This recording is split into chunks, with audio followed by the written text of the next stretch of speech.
সমুদ্র সৈকতে ভিড় রয়েছে সকাল থেকে। এখানে পর্যটকরা রয়েছে, আশ্রে পড়া ঢেউয়ের সাথে দোল খাচ্ছে এখানে বেড়াতে আসা পর্যটকরা। আপনি জানেন যে দক্ষিণ এশিয়ার অন্যতম সমুদ্র সৈকত কুয়াকাটা, যে সৈকতের একই স্থানে দাঁড়িয়ে সূর্যোদয় ও সূর্যাস্ত অবলোকন করা যায়, যার কারণে ভ্রমণ পিপাসুদের কাছে বরাবরই প্রথম পছন্দ কুয়াকাটা সমুদ্র সৈকত। প্রত্যেকটা ছুটির দিনই এই সৈকতে পর্যটকদের পদচারণা থাকে।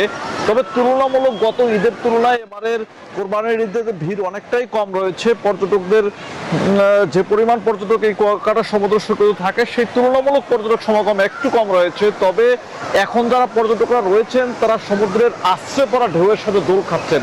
আর এখানকার যে আশ্রে পড়া ঢেউ, এই ঢেউয়ের দিকে তাকালে মনে হয় যেন কোনো চিত্রশিল্পের অঙ্কন করা। এখানকার 32 কিলোমিটার, 18 থেকে 32 কিলোমিটার সৈকত জুড়ে রয়েছে পর্যটকদের পদচারণা। তারা ছড়িয়ে ছিটিয়ে রয়েছেন। লাল কাঁকড়ার যে চরটি রয়েছে সেখানে লাল কাঁকড়ার খুনছুটি ছোটাছুটি দেখতে শিশু এবং নারীরা সবচেয়ে বেশি ভিড় করে থাকেন। সকাল সন্ধ্যা সেই স্পটটিতে পর্যটকরা থাকেন। এখানকার ঝাউবাগানে পর্যটকরা রয়েছে, লেম্বুর বনে পর্যটকরা রয়েছে।